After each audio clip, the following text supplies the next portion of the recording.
So good evening. Is this working?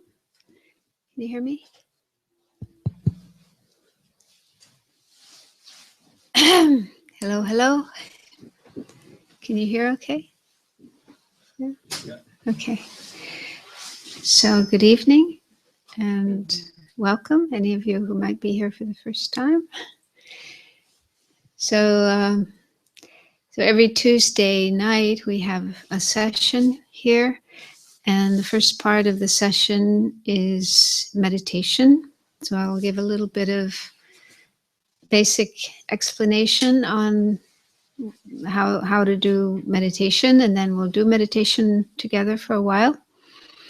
And then I'll give you a chance to ask any questions you might have. Then we'll have a short break, and after the break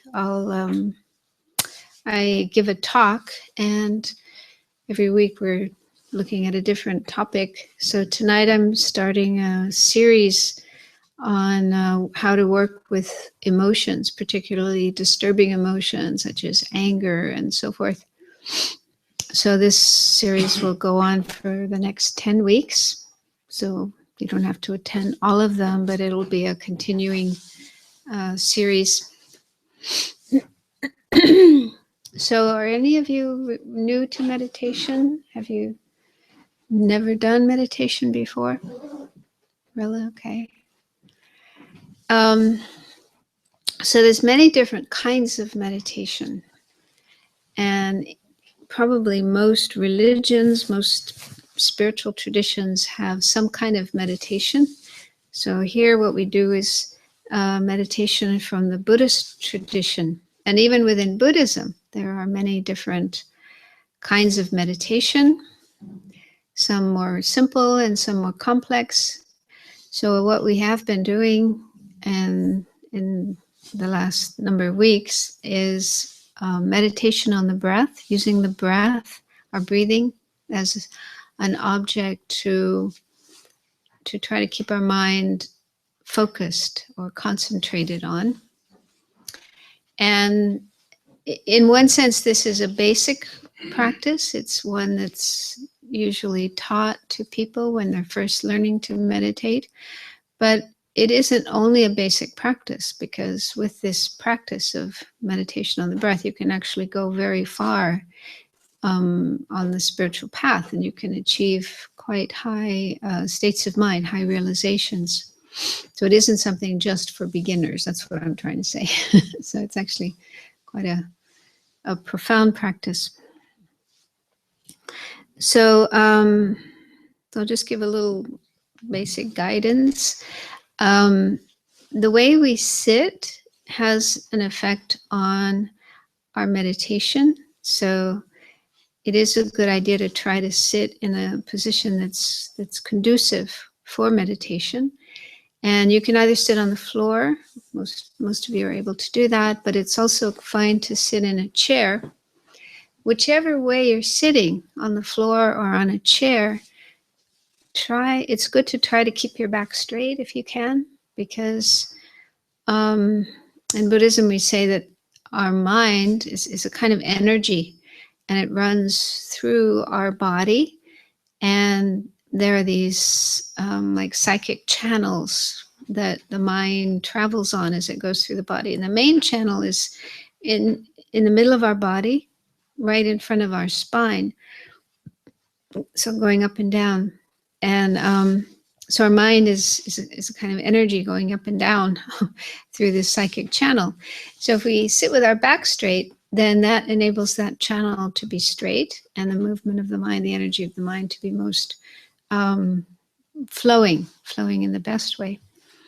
So what the result of that is, we can have better concentration. We can concentrate better. And that's something you can also see in other situations, like if you're listening to a lecture, or if you're having a conversation with somebody and it's something really important. If you sit with your back straight, you'll find that your mind is more awake and more attentive, focused on what's happening. Whereas if you kind of slouch and sit in a crooked way, your mind also gets a bit slouchy and crooked. So it's not so concentrated. So anyway, that's one important point about the posture. But other than the back being straight, ideally we should let our body relax, especially the shoulders. So try not to have your shoulders tight and hunched like this, but just let them drop and be natural and relaxed. And then you can have your hands, usually in this tradition, the Tibetan tradition, we put our hands in our lap with the right on top of the left, and then the palms are facing upwards like this, and the two thumbs are touching.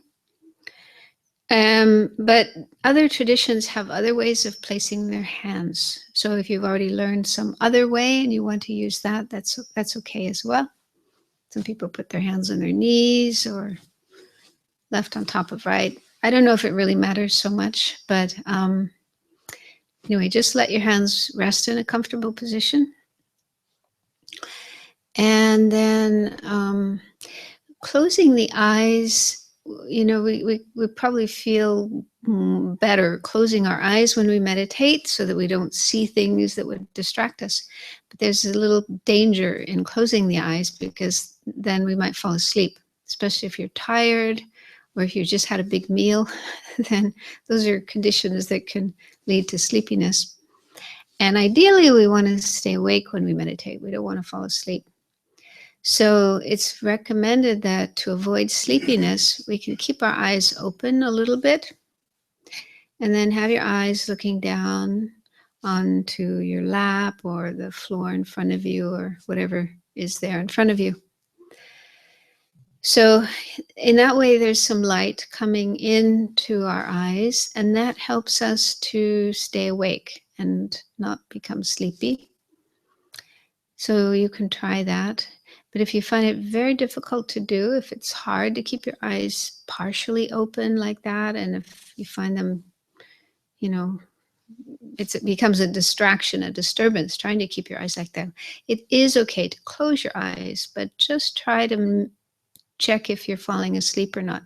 And if you find you are starting to fall asleep, then you can counteract that by opening your eyes a little bit. So those are the most important points of the posture. Oh yeah, another one is the tongue, because if we get into a concentrated state of mind, then any movement, even swallowing, can become a distraction. So to cut down on the amount of swallowing we have to do, we can put our tongue on the roof of the mouth behind the upper teeth. So if you have your tongue up there, just resting lightly behind your upper teeth, then there will be less need to swallow. And that will help if you do get into a concentrated state of mind. And then it's also very important to be relaxed as much as possible. So start by just taking a few minutes to look with your mind, look at your body. In other words, just check how your body feels. Check to see if you notice any tension anywhere in your body. You can just kind of scan your body, starting from the top of your head and going down.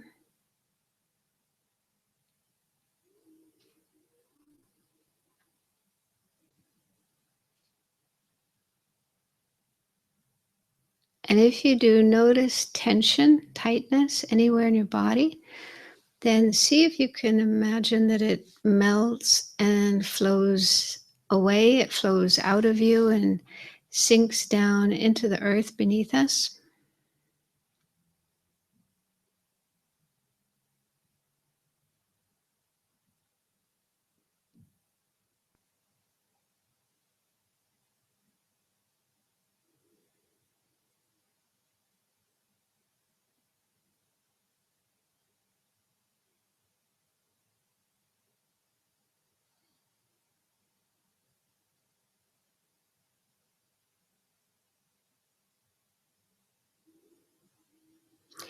And another way we can release tension is by taking a few deep breaths. So you breathe in slowly, deeply, as much as you can before it gets uncomfortable. And then breathe out slowly. Don't just let all the air go out quickly, but slowly exhale. And again, you can imagine if there's any tension in your body, it goes out with your breath. Imagine it going out and just disappearing in space. So do that for 3 breaths, breathing in slowly and then breathing out slowly, letting go of any tension.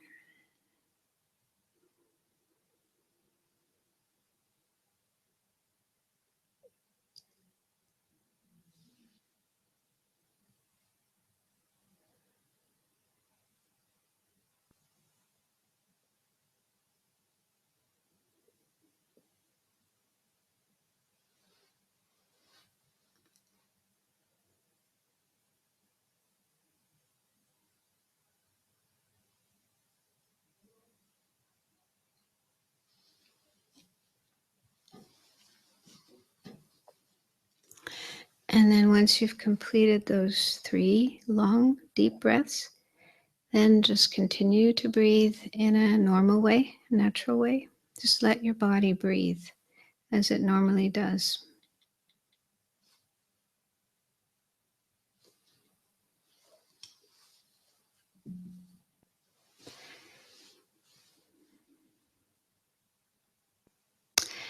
And now, before we begin the main meditation on the breath,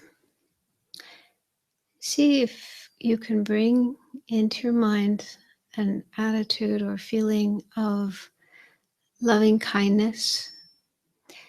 So this is an attitude of kindness, caring, gentleness, warmth, softness towards yourself and towards others.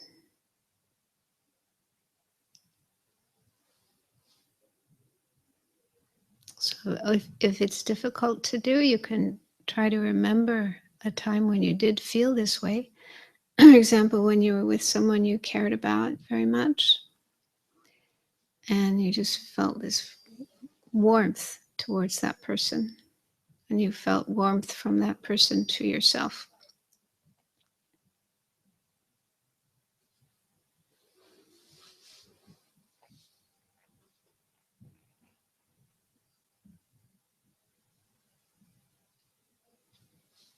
So see if you can feel loving and feel loved.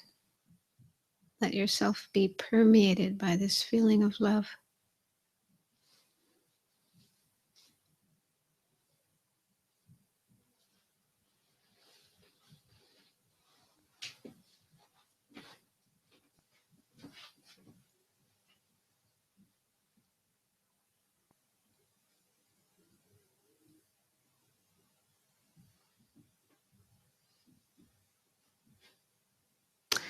So now for the main practice, put your awareness, your attention on your breathing. And you can do this in whatever way you wish. Some people like to watch their breath at the nostrils, where it's coming in and going out of the body. Other people watch the feelings at the abdomen, which is going in and out with each breath. But you can find your own way. The main thing is just try to stay aware of your breath as it's coming in and going out, one breath after another.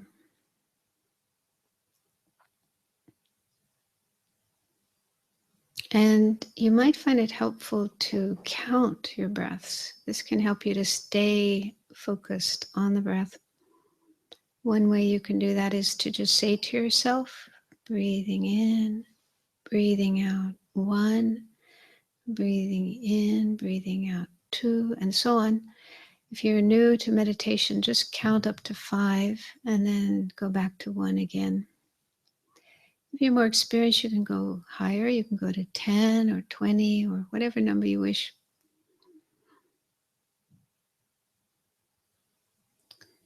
So So you don't have to count if you don't want to, but it can be helpful. But whatever you do, the most important thing is just try to stay with the breath. And naturally, that will be difficult because other thoughts will come into your mind. Thoughts of things that happened to you today, or thoughts of what you're going to do later tonight or tomorrow. Thoughts of people, places, problems, work. So all kinds of thoughts will come up, and that's normal. Don't be surprised. But what we need to do is learn to not get caught up and carried away by the thoughts. Instead, just you can say to yourself, oh, that's a thought, or thinking, and then just let it go, disengage with it, and go back to the breath.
So remember that the main thing is to stay focused on the breath.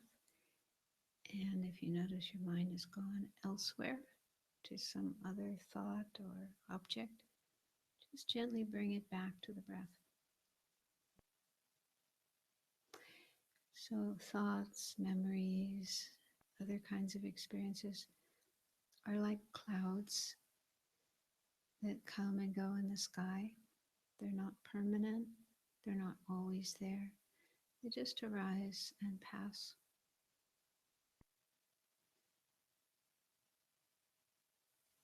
So if you can just let go of thoughts and go back to the breath, then they will pass of their own accord.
So remember whatever thought, whatever memory, whatever feeling, emotion, image, whatever arises in your mind, whatever happens in your mind, it's just something transitory, impermanent, like a cloud in the sky, like a bubble, like a wave on the surface of the ocean.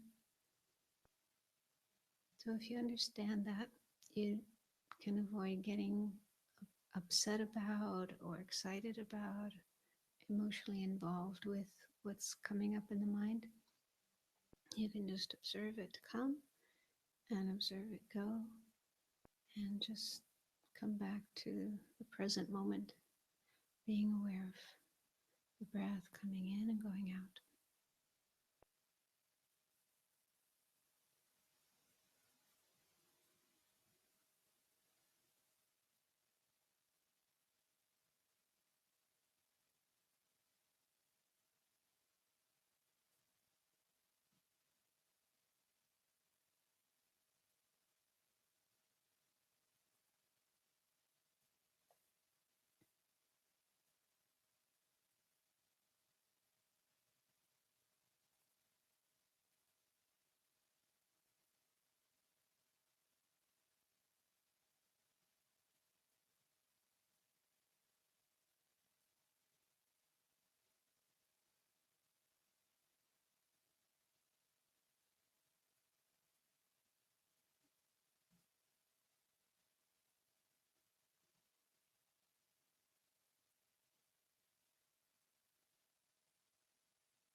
So, in case any of you were wondering how long that was, it was about 20 minutes.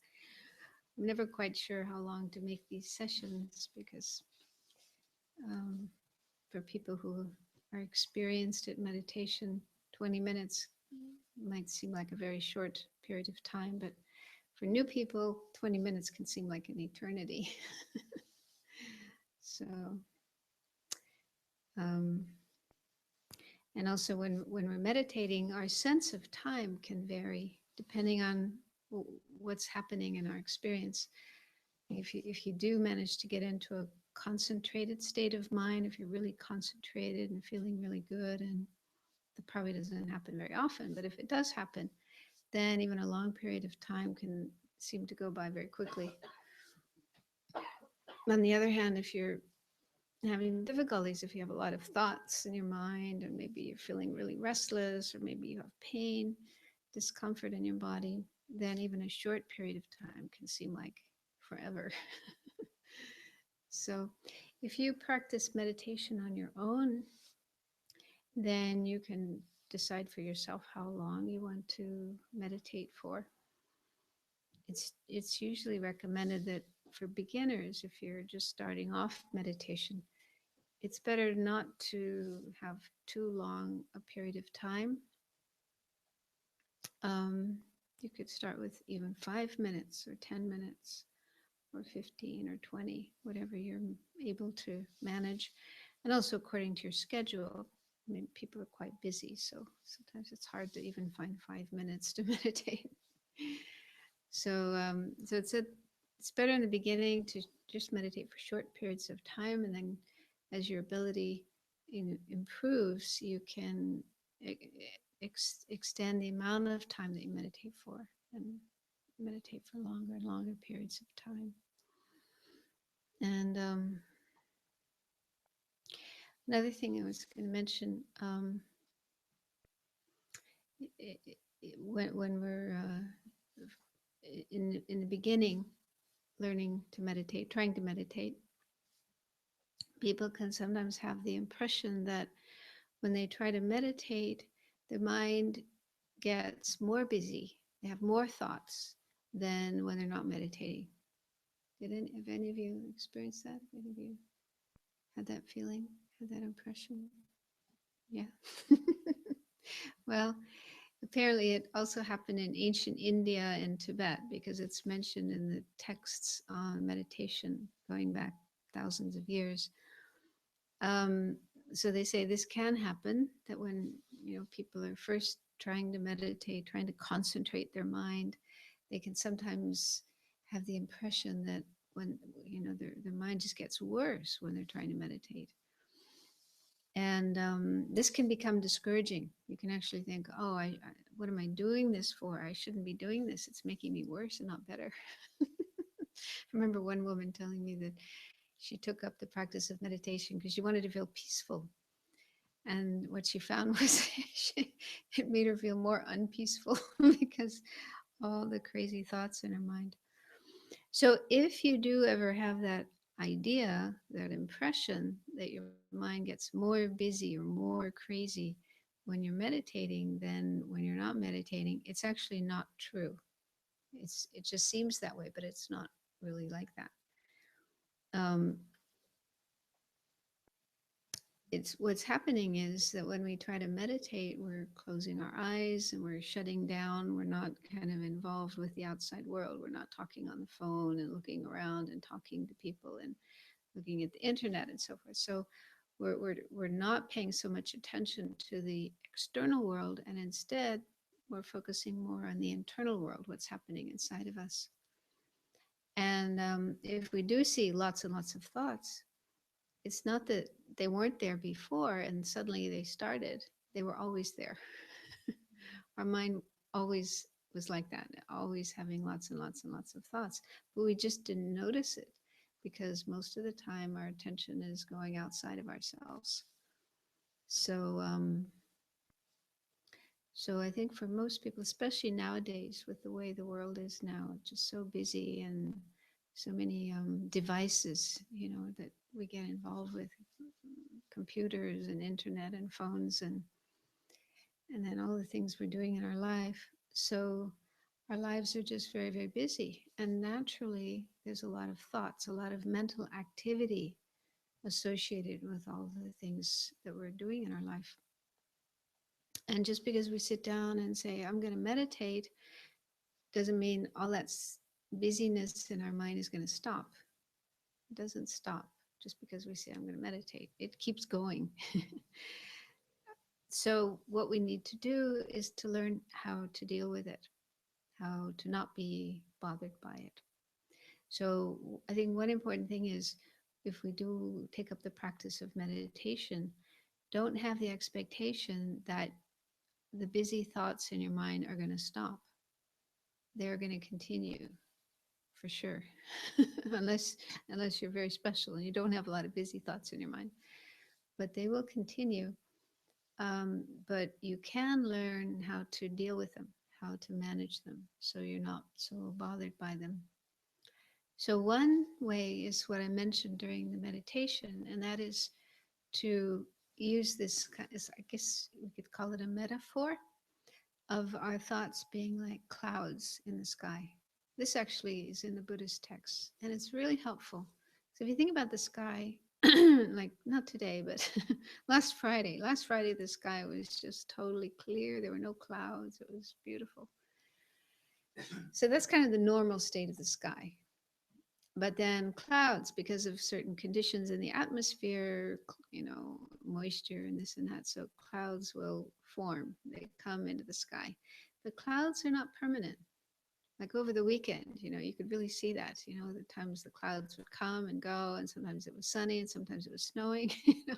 So clouds are definitely not permanent phenomena. They're not always there in the sky. They come, they go, they change, they move. They're impermanent phenomena.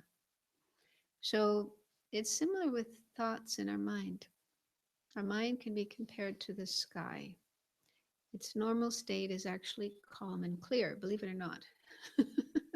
Sometimes it's hard to believe that, but it said our mind is naturally pure and clear and calm.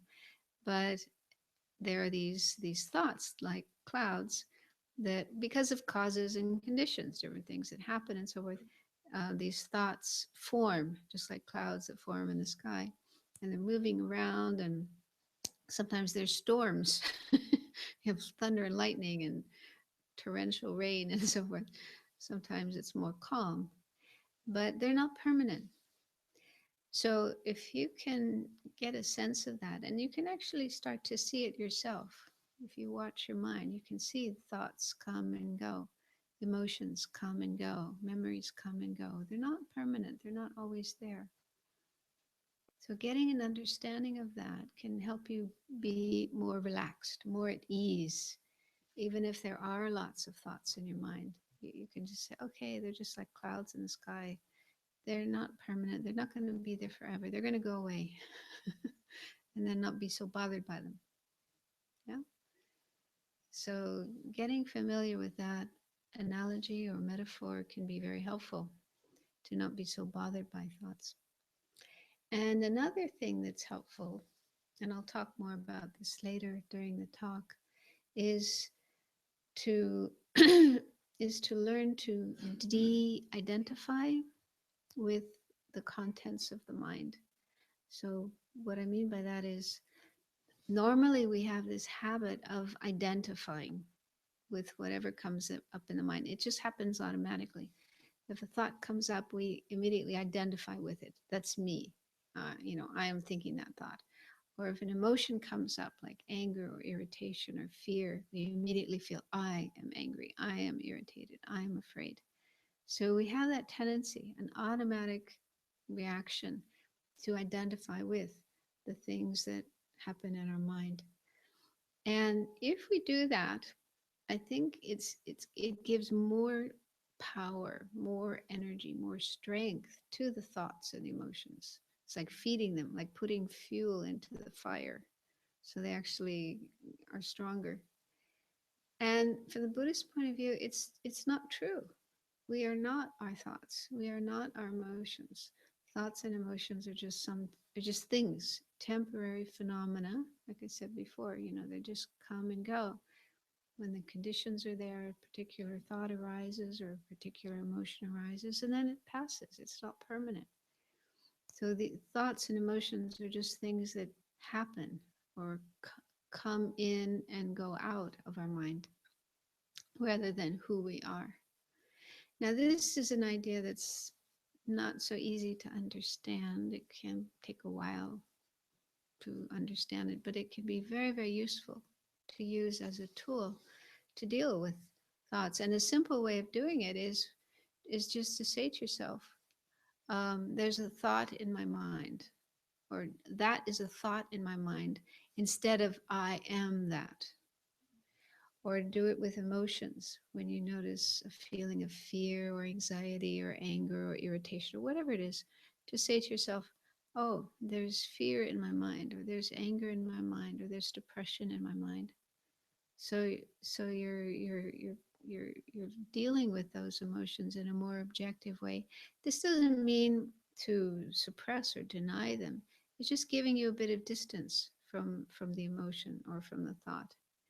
And then it won't be so powerful. It won't be so likely to kind of take over and rule you and control you.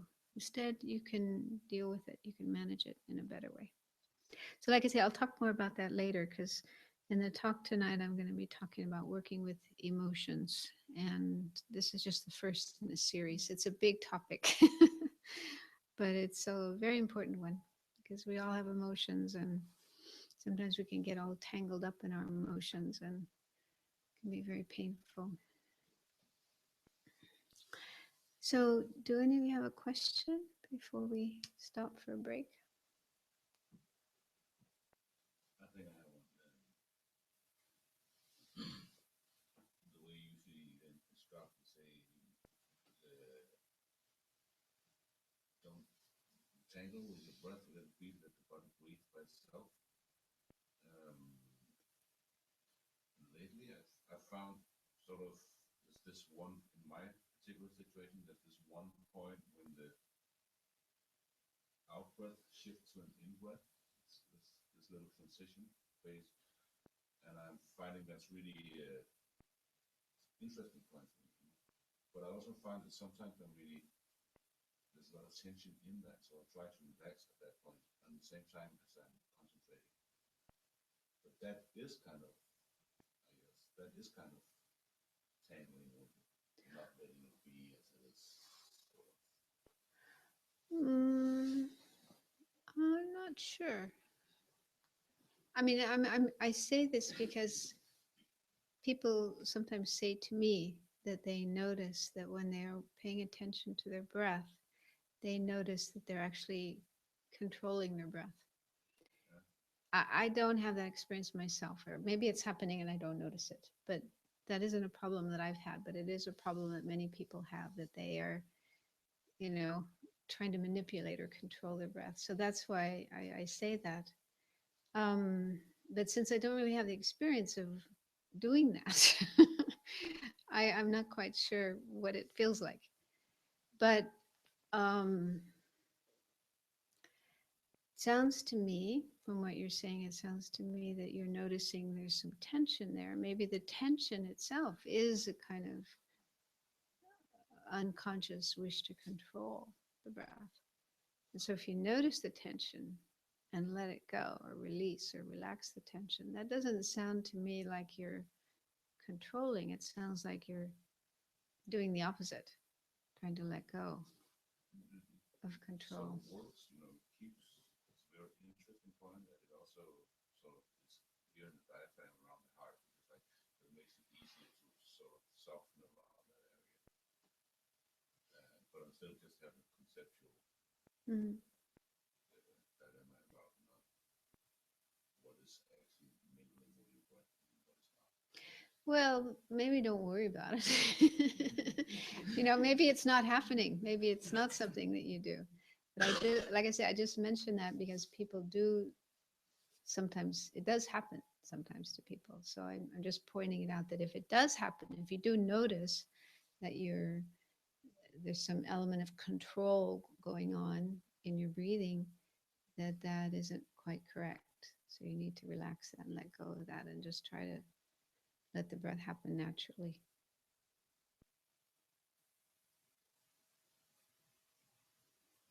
And maybe just keep looking at that and trying to understand what it's about.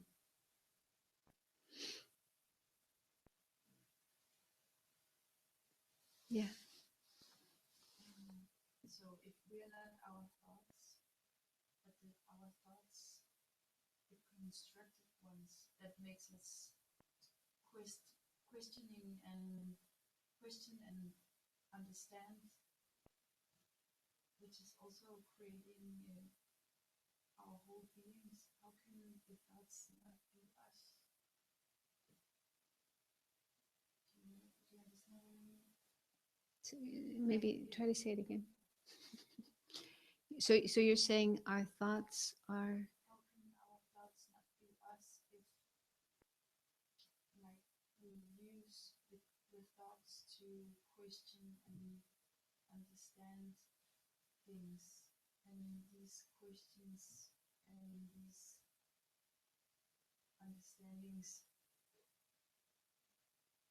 is a part of our personality, or Well, this partly relates to the Buddhist teaching on no self, non-self, selflessness, which is kind of a difficult thing. Have you heard of this before? So, I mean, this is very much a Buddhist view, which is kind of separates Buddhism from other traditions. But according to Buddhism, we all have a feeling, a sense of there being some kind of real thing inside of us that's as me, myself. Seems like there's a self inside of me, and sometimes it seems like the controller. Like there's this thing inside that's running the show, like a boss, like a CEO, like a director. That's controlling this whole thing.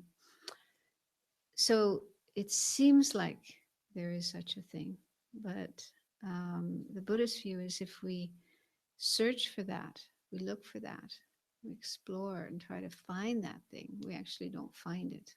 It's not findable. And even science is saying this now.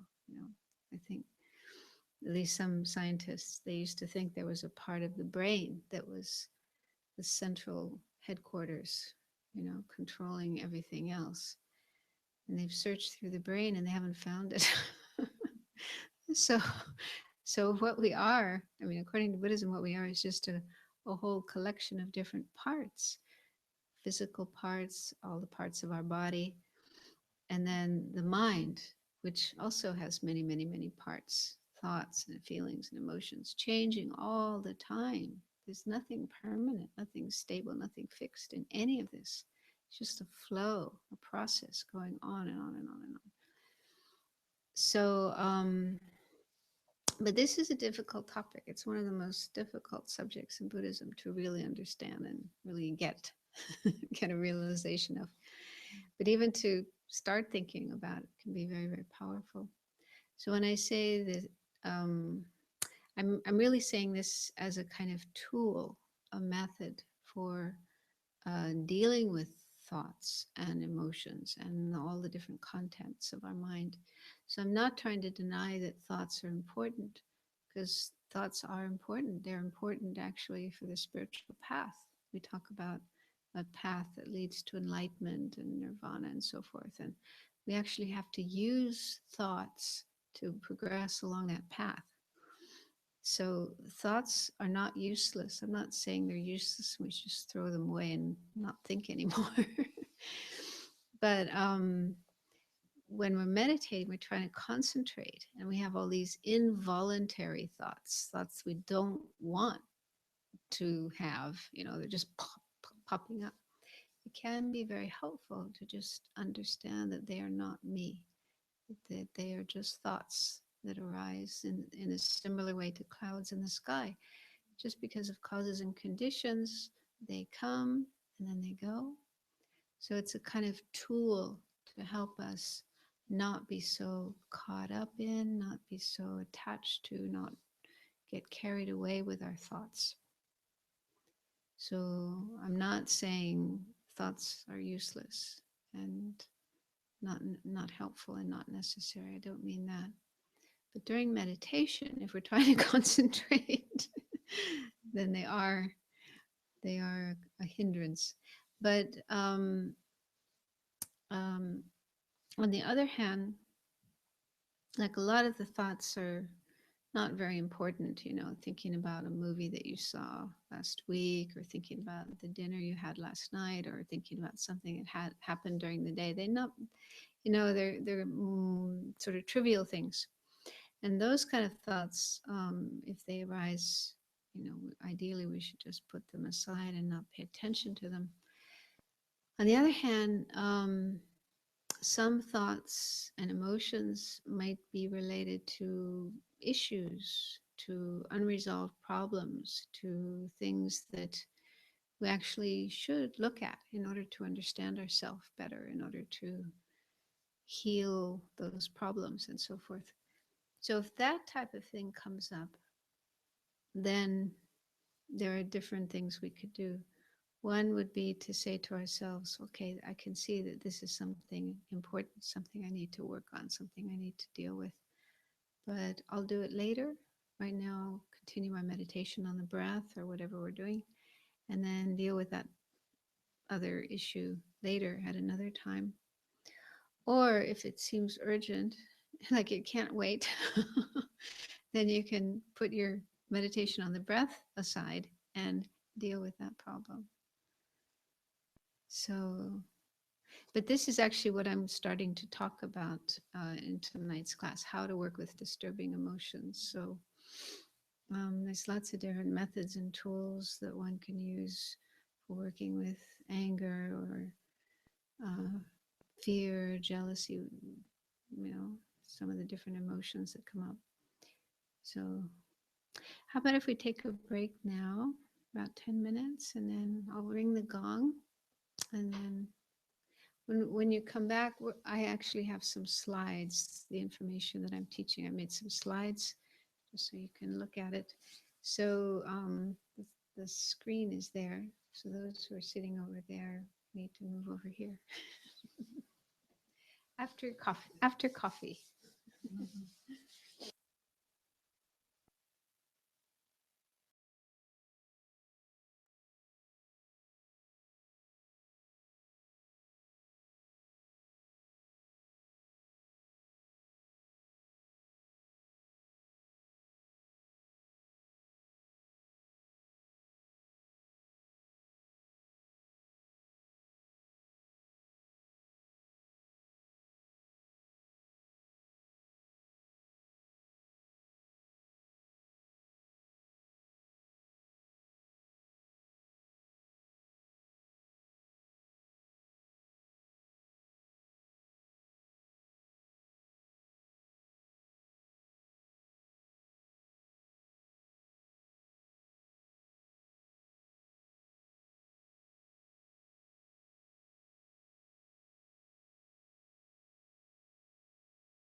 So, this subject of emotions, and particularly disturbing emotions, is relevant to our practice of meditation because sometimes emotions can come up while we're meditating, and then our mind gets very disturbed, and it makes it hard to stay focused on the object and stay peaceful, and sometimes even to stay still.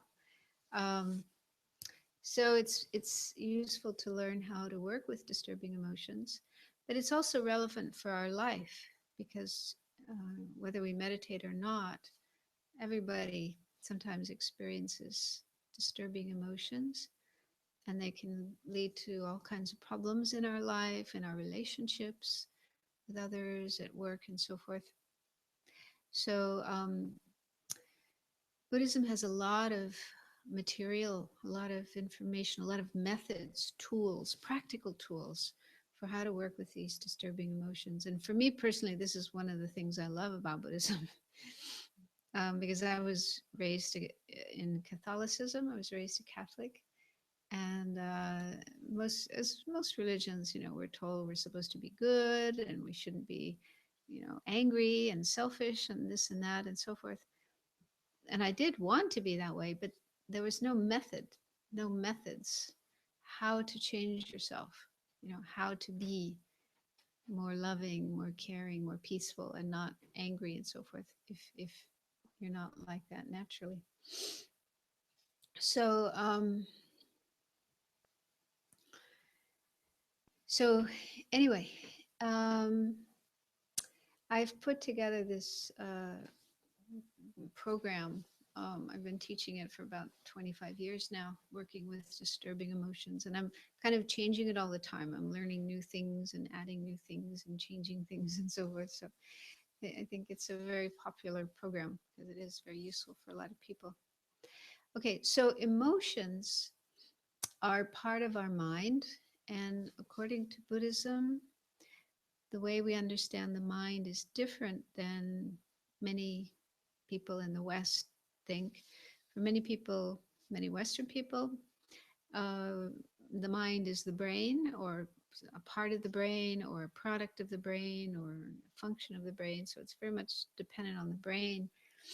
The Buddhist view of the mind is different, although you know it is partially dependent on the brain, but it's a different kind of phenomena. It's a non-physical phenomena. We could call it a kind of energy.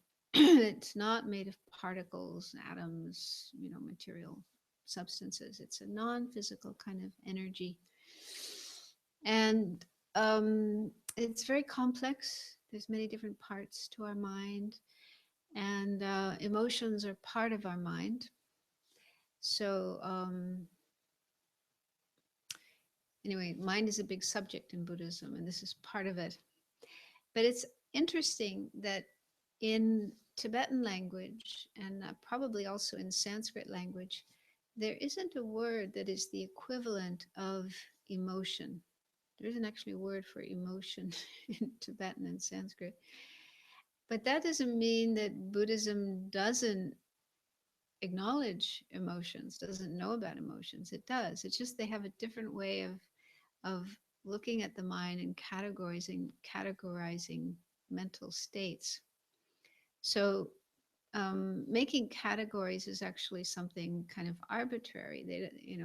It's not that categories exist from their own side, but human beings in different countries, different cultures, different societies will group together certain types of phenomena and then kind of draw a line around them and then give them a name, make that into a category. And other people in other places will put other phenomena together and put those into a category and give them a name. So it seems that in the West, going back to the Greeks, some of the Greek philosophers, there has been this interest in emotions being mental states that are kind of, I think they used to be called passions in the early days. They were called passions. And then later in the 16th century, we started to use the word emotion. So this has been very much a Western thing to, have this particular category of mental states, and it's sometimes contrasted with reason or intellect. We tend to think there's that one part of ourself that's reasonable, intellectual, able to think logically and so forth, and then there's this other part of us that's irrational and gets all excited and emotional. So sometimes in the West, there's this separation of reason, thinking, and emotion, feeling. But according to Buddhism, they're all part of the mind. They don't, Buddhism doesn't have that kind of separation of reason and emotion. They're just different aspects of the mind. So both reason, thinking, intellectual thinking, knowledge, concepts, and so forth, that is one part of the mind, and emotions are another part of the mind. But what Buddhism does do is have a category within the mind. There's one category of what are called virtuous states of mind or positive states of mind. So these are states of mind, we might call them emotions, positive emotions, that are conducive for happiness. They bring about happiness and well-being and higher states of mind, such as enlightenment. So those are called virtuous states of mind. And then there's other states of mind. They're called non-virtuous, or they're called afflictions. And those are states of mind that bring about suffering, problems, and unhappiness. So, for example, anger, hatred is in that category, because whenever anger arises in our mind gets disturbed, unpeaceful, unhappy. So the Buddhist view is more like that, like dividing states of mind into those that promote well-being, happiness, peace, and those that don't promote well-being and happiness and peace, and instead bring about suffering. Just trying to figure out how to use this. Okay. So in this series of talks, I'm mainly going to focus on those emotions that are disturbing, that bring about suffering and problems, and how we can work with them. But in doing so, part of the work involves cultivating positive states of mind, such as love and compassion, because this is one way we can work with disturbing emotions, is trying to build up the positive ones, more of those. So most of what I'm talking about comes from the Buddhist tradition, because there is a lot of information. For example, in Buddhism, there's a whole explanation on how to develop concentration, a very concentrated state of mind. It's able to stay focused on an object for a long period of time without any disturbance. So in those teachings, there's information on how to deal with the disturbing emotions that can arise when we're trying to meditate, and what to do with them and so on. So some of what I say is from the Buddhist tradition, but some of it's my own experience, because I've been working with my disturbing emotions for many years now, and I've found things that help and things that don't help. And I've also learned some things from Western psychology. So it's a bit of a combination of things. So first, let's look at two ways of working with emotions that are not very helpful or skillful. One is suppressing or denying them. So this is when, for example, there is a disturbing emotion in the mind, like anger or irritation or fear, but we don't acknowledge it. We kind of pretend that it's not there. So this is the meaning of suppressing or denying. So I think it's good to look in our own experience and check to see if this is something that we do. I'm sure we all do sometimes, right?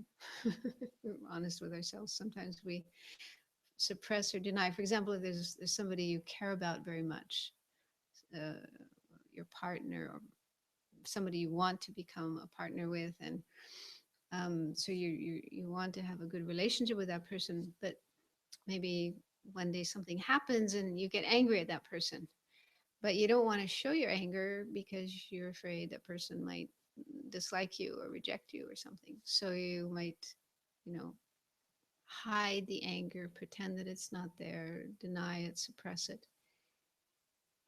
So this is something we need to look at. Is this a helpful thing to do or not? Um, my own experiences, and I think what Buddhism says as well, is that it's not helpful. Because for one thing, it doesn't go away. Just by suppressing an emotion doesn't make it go away. It's not an effective method for dealing with it. And if we continue to do this, if we continue to suppress emotions, then they could affect us physically. They can lead to physical problems, physical illness. They could even lead to mental problems, mental illness. We might find ourselves behaving very strangely. So they'll come out sooner or later somehow and lead to problems and difficulties. So anyway, this is just for you to explore, you know. I'm with all these things that I'm saying, I'm not saying this is it, this is the truth, this is reality, you have to accept it. It's just for you to explore and check for yourself. And then another way that we may sometimes deal with emotions is kind of the opposite to suppressing, and that is acting out. So that would be like if I feel angry, I just immediately explode and express my anger in my words, maybe my actions, you know. This is what people often do, hitting or breaking things and so on. So that's the meaning of acting out. And it could also mean, like, for example, depression. This is something I have a problem with a lot. So acting out depression, you know, is more subtle than acting out anger. Acting out depression would be more like just getting stuck in it, you know, like getting into the depression and being caught up in it, which can sometimes last for days or weeks. So it's like indulging in the emotion. Now we may think, well, is there an alternative? You know, sometimes it seems like there's no choice. Emotions come up and they just don't like overwhelm us. And it's like a big tidal wave, a big tsunami wave, and we just get totally carried away and can't help but act them out. But there is a choice. There is an alternative. Um, so the Buddhist way, often in Buddhism, they talk about the middle way. Buddhism is sometimes called the middle way. The idea of the middle way means that you stay clear of extremes. You try to avoid extremism. There's different ways you can get into extremes, but the Buddhist way always tries to strike a balance between extremes and, you know, stay in a more balanced middle way. So we could talk about a middle way with regard to working with emotions, a middle way that stays clear of those two uh, unskillful ways of dealing with emotions, suppressing on the one hand, acting out on the other. So the middle way would be first to acknowledge being honest, being genuine. So if there's anger in the mind, you accept it. Okay, there's anger there. I accept it, I acknowledge it. So by doing that, you avoid the first of the two unskillful ways, which is to deny or suppress. And then to avoid the second of the two unskillful ways, to avoid acting them out, we can work on them in our mind. So there's lots of tools, lots of methods, lots of things that we can do to work on disturbing emotions. And working on them can mean different things. One could mean just letting it go out of the mind, letting it, dissolve, disappear from the mind.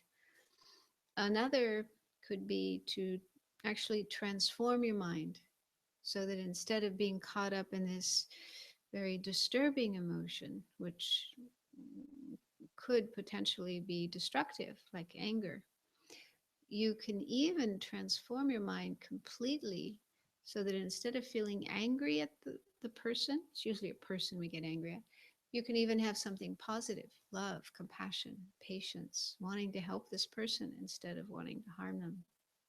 So that would be the ultimate way of working on the emotion, to actually turn the mind around completely 180 degrees from being negative to being positive. But that's hard to do. It takes a lot of time, a lot of practice to learn how to do that. But it is possible. It's not impossible. Yeah. In this, how to say, if you are acknowledging your um, your anger, it's so difficult to do that without judge yourself, like, it's so typical you, or you shouldn't be that harsh, either to yourself or to others. Yeah.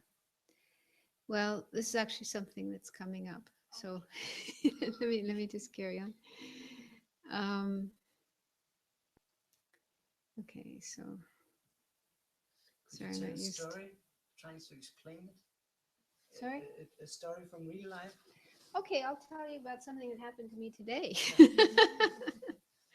Because I had to go to the supermarket. I had to buy some things for my lunch, and so I rode my bike to the supermarket and did my shopping, and then I came out and went home, and I realized that I had this cover on the seat of my bicycle. It's something I bought in a bicycle shop to keep the seat dry. So in case it rains, you can keep your seat dry. So I realized, I knew it was on there before I went into the supermarket. Very, very clearly, I put it on the seat, and it wasn't there when I came out. So I realized somebody stole it. And I realized I wasn't happy about that. It's not like I was raging, with anger, but I was definitely unhappy. There was a kind of, so I thought that's not a good thing to do, to steal somebody else's belonging. It wasn't that expensive. I think I paid 50 krona for it, but still, that's a sizable amount of money, and to do that, for someone to just do that was not nice. So so I could see this anger coming up at this unknown person who took my bicycle seat cover. Um, but yeah, I wasn't like overly angry, and I didn't really want to get into increasing that particular feeling. So I just said to myself, well, maybe I'm wrong. Maybe the wind blew it off. Maybe it wasn't a person who took it. It could have been the wind. It was very windy today, so maybe the wind just blew it off. Yeah. So and then I thought, well, maybe this person needs it more than me. Maybe they have less money than I do, and it was something they really needed.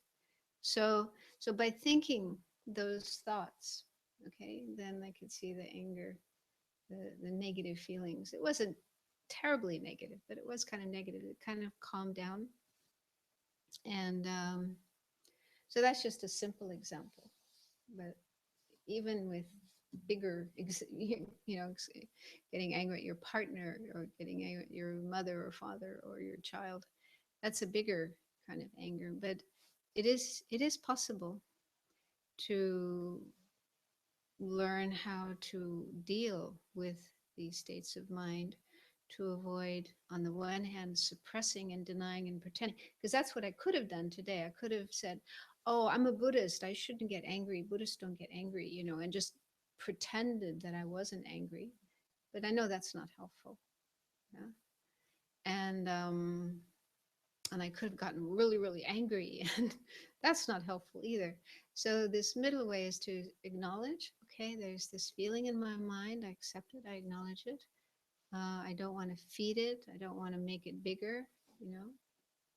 So there are ways I can work on it and deal with it. Does that make sense? Mm. It's a big job, and sometimes it can take a long time to work on disturbing emotions. Sometimes it might take our whole life. Yeah.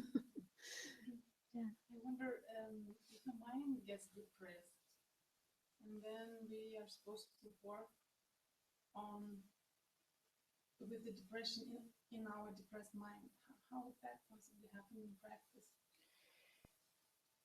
Well, that's why I said before that it's helpful to learn to de-identify with the depression, because that will enable you to kind of step back, step out of it, and look at it objectively.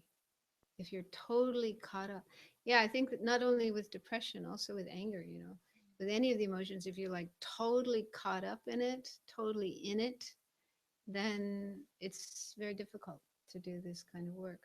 So it's helpful to learn ways of um, looking at them more objectively. Now, if you let me continue, I do have some more things. I might answer these questions. Anyway, to mention something, the benefit of trying to do this is that we'll be less likely to get totally caught up in our disturbing emotions and act them out in ways that could be harmful for other people and also harmful for ourselves, because emotions, disturbing emotions, can really lead to terrible things, terrible suffering, even murder.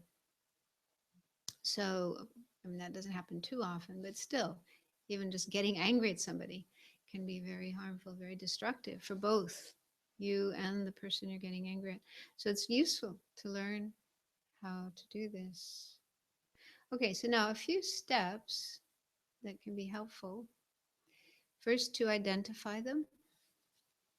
And that isn't always so easy. You know, sometimes we may feel as if there's just this storm happening in our mind, this turmoil happening in our mind, and it's difficult to really understand what is going on. So that's why a practice of meditation is very helpful. A regular practice of meditation can help you to calm down the mind so the mind isn't just totally stormy, and then it becomes easier to recognize what's going on. And another thing that's helpful is, like in Buddhism, I'm not saying Buddhism is the only system that does this, but in Buddhism there's a whole explanation of the different disturbing emotions that can arise in our mind. So it's helpful to study that, to learn that, and then when they are present in the mind, then you can say, oh, that's what that is. That's anger, that's jealousy, that's fear, and so forth. But you know, other systems, psychology, and I think it's much more common now to this whole subject of emotions, different kinds of emotions. A lot more information, and even these emoticons, you know, these little drawings showing different kinds of emotions. Sometimes you can look at those and say, that's what I feel. That's the one there. So anything that helps, you know, anything that can help you to be able to identify what it is that's going on in your mind. So that's a really helpful step, just to be able to know what it is. What is that? And it could be a whole combination of different things. It may not simply be one emotion. It could be a combination. Okay, then secondly, have a healthy, balanced attitude towards them. So this is in response to the question that came up before, because I mean, this is easy to say, but not so easy to do. because we do sometimes react, especially with disturbing emotions, and especially if we were brought up in a particular tradition, Christianity or whatever, family, culture, conditioning. So we may have learned that certain emotions are okay, others are not okay. And based on that, when we see in ourselves emotions that are not okay or even bad or evil or sinful, then we can feel guilt, we can feel shame, we can feel hateful towards ourselves, judgmental towards ourselves, and so forth. So those types of attitudes, although they arise naturally and spontaneously, they are not helpful. They're not healthy. So what I mean by a healthy, balanced attitude would be non judgmental, non critical, non hateful. And that's actually very hard to do. You might spend your whole life working on that. So there's different ways to work on this. If the things I mentioned earlier make sense to you, that thoughts, emotions are simply states of mind, phenomena that arise in our mind, similar to clouds that arise in the sky. They just occur because of causes and conditions that mostly we have no control over. I'm sure nobody really chooses to be angry or chooses to be depressed or chooses to have fear. We don't choose to have these states of mind, but they come up in us because of a whole combination of different factors, different causes and conditions, some of which may be related to this lifetime, experiences we had in this lifetime. Buddhism also points to past lives. According to Buddhism, our mind didn't just start existing in this lifetime, but it existed before this lifetime. And experiences we had in previous lifetimes, things that we did in previous lifetimes, still leave their effects on our mind, and we can still be experiencing those effects in this lifetime. So there's many, many different factors that can give rise to emotions in our mind. And if we understand that, then it doesn't make sense to blame ourselves, to feel bad, to feel guilty, to feel horrible when these emotions arise. Um, we have no choice, right? So if we think about that and understand that, that can really help us to avoid those attitudes. And also, for me personally, the Buddhist view of what we call Buddha nature. Buddhism says every person, every being has Buddha nature, which means we have the potential within us to become totally free of all our disturbing emotions, totally pure, totally positive, totally enlightened. So we can actually see some of our Buddha nature now. We have love, we have compassion, we care about others, we're generous, we're patient. All the positive qualities that we have, those are part of our Buddha nature. And they can be developed further and further and perfected. And then these disturbing qualities, anger and so forth, they can be decreased more and more and more. And eventually totally eliminated from the mind. They don't even arise anymore. So Buddhism says this is possible. And lots of people have already done it in the history of Buddhism. People have done it. And we can do it too. So, and I feel confident in that because I can just see since the time I started learning Buddhism and practicing Buddhism, I can really see big changes happening in my mind. So I feel, well, if I keep going, if I keep working on my mind in this way, it will keep working, keep going in that direction. So I'm sure, I feel quite sure that it is possible to transform the mind. And so yeah, these disturbing emotions like anger and so on, they're just things that come up in our mind and go. They're not permanent, and they're not me. They're not who I am. They're simply phenomena, mental states that come and go in the mind. So the more we think about that and get familiar with that, the more we can see that it doesn't make sense to hate ourselves and judge ourselves for these states of mind. Does that make sense? But of course, it does take time, because if you've been doing this a lot all your life, if you've been judging yourself and hating yourself and feeling bad about yourself for many, many, many years, it will take time to change that habit. Nowadays, there's a lot of talk about self-compassion and books and courses uh, where you can learn to have more compassion for yourself, being more kind. Have you heard of that here? Well, there's one American woman named Kristen Neff, who she's a psychologist and also meditator. And she spent 10 years doing research on self-compassion. And then she wrote a book called Self-Compassion. She also has a website. If you Google self-compassion, you'll find that. And so that's one resource. When I was in Sweden last month, I met somebody there who said she was following a course on self-compassion. So there might be something here as well to help you learn to be more kind to yourself and not beat yourself up so much. So that's really, really important. So that's what I mean by developing a healthy, balanced attitude towards emotions.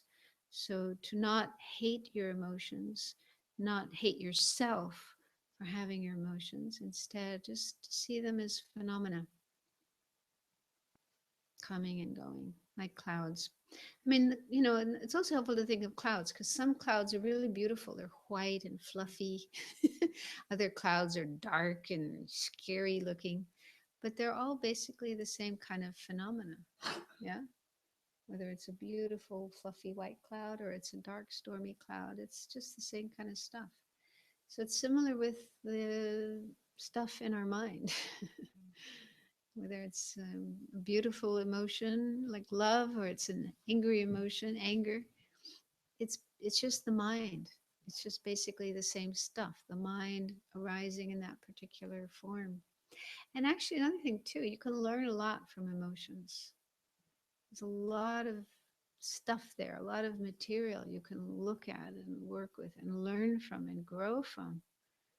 So I don't think it's helpful to have the idea that, you know, emotions are necessarily bad from their own side. It all depends on how you work with it. And then another step, the next step would be to work on the emotion in meditation. And there's different antidotes. I'm going to go through these as we go on in this course. And if you notice that there's multiple emotions going on, you may be angry and also frightened and also jealous and whatever. So don't try to tackle all of them at the same time, but decide which one is the biggest, the strongest, the heaviest, and work on that. And if you get to a point where that one is a bit more under control, then you can work on the next one. And then most of the Buddhist methods for working on emotion are things that you do on your own in meditation. But that can be very difficult, especially if you're not so experienced in meditation. And so you might not be able to manage on your own working with your emotions. And if you can't, then don't feel shy or ashamed to seek help. And Western therapy is mainly a Western thing. In the East, in Asia, they didn't really have therapists, people who call themselves therapists, but there were still spiritual teachers. So depending on what spiritual tradition, Buddhism or Hinduism or Taoism or whatever, you would have a teacher, somebody who's been meditating, someone who's wise, learned, compassionate, and so forth. So there were people like that. And when people had problems, they would go and speak to one of these people and get help and get advice.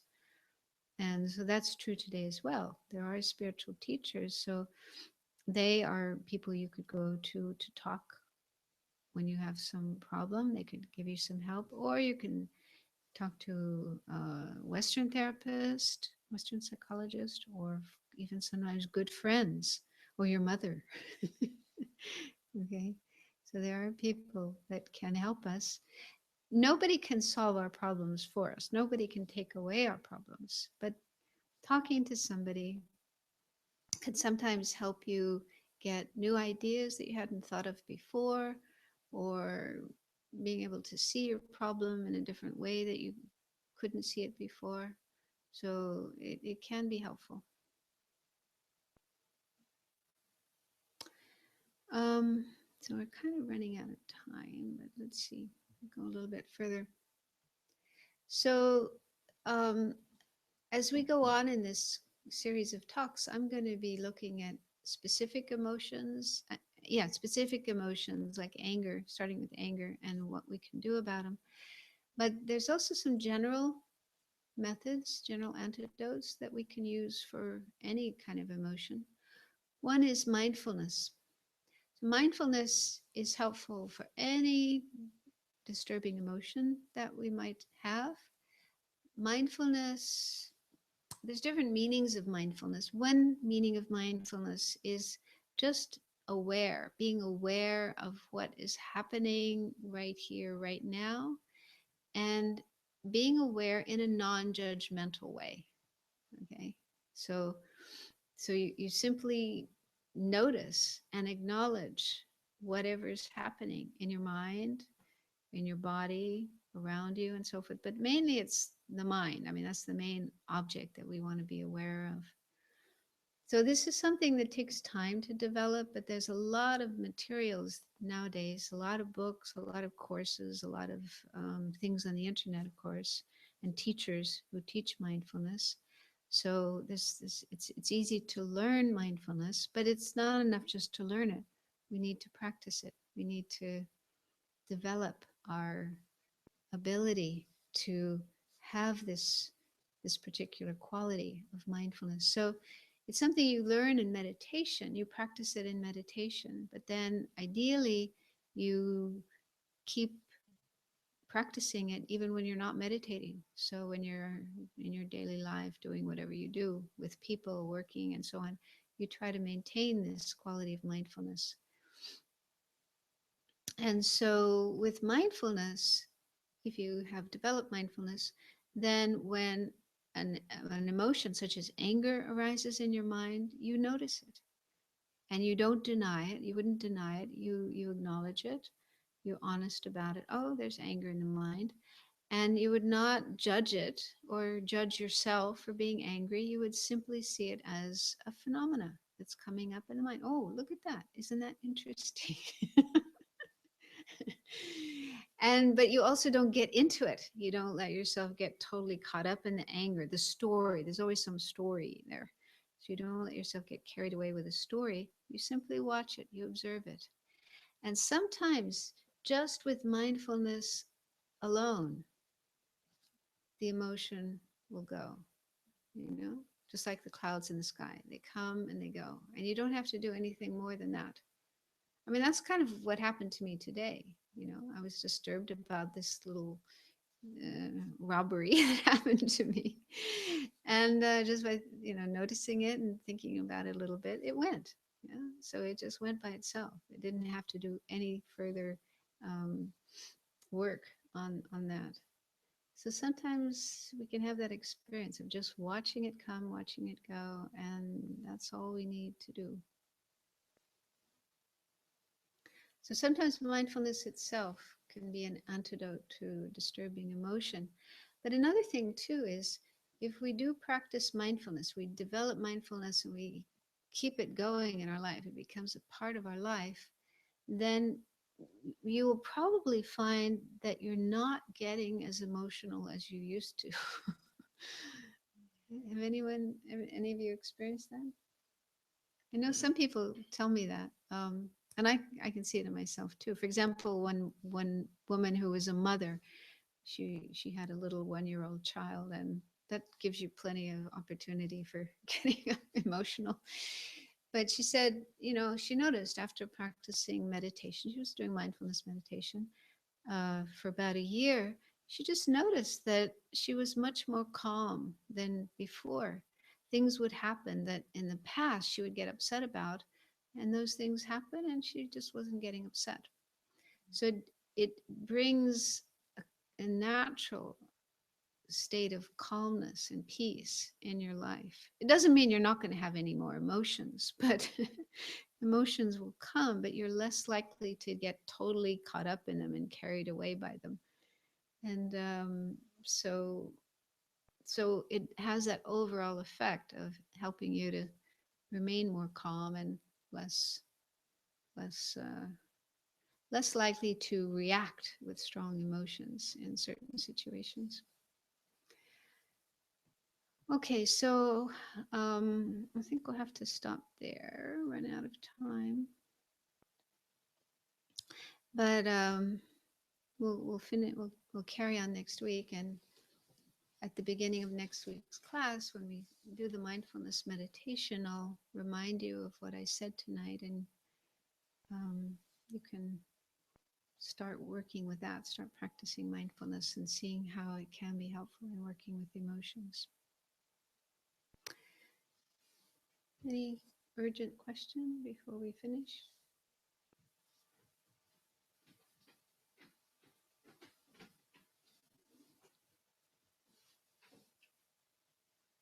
I don't know if it's urgent, but I think that this alertness and a lot of emotions, you can actually act constructive with them.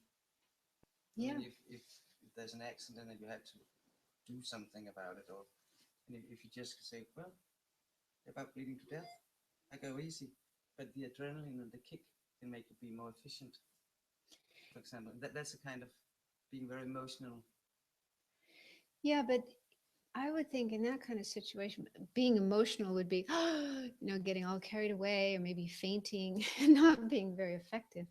So, if I think the ideal thing is there's a lot of energy in emotion. So, if you can use that energy, like you say, in a constructive way rather than in a destructive way or in a chaotic way, which people sometimes do, then that would be the ideal thing. So it's not that we want to just totally, be calm and passive and not have any emotions at all, but be able to use whatever energy there is in the emotion in ways that are constructive. Does that make sense? Yeah. And I think you can do that more effectively and efficiently if you have these sort of qualities like mindfulness. Because a person who has no mindfulness, they might get angry about something and then just act in a chaotic way, just start acting out their anger and doing crazy things. A person with mindfulness would maybe also get angry, but be able to put the anger aside and use that energy to do something useful, something constructive. Anyway, we can talk more about this later next week because we do have to finish here. So let's just take a few minutes to make a dedication of the positive energy that we've generated here tonight, doing meditation, and then looking at this topic of how to work with disturbing emotions and in a positive way, a constructive way. So let's dedicate or share this positive energy with others, with other people, other beings, wishing that it will bring peace and happiness and freedom from suffering and problems to as many other people and beings as possible. And if you're comfortable with the idea of enlightenment, you can also wish that this positive energy will help us all get closer to enlightenment.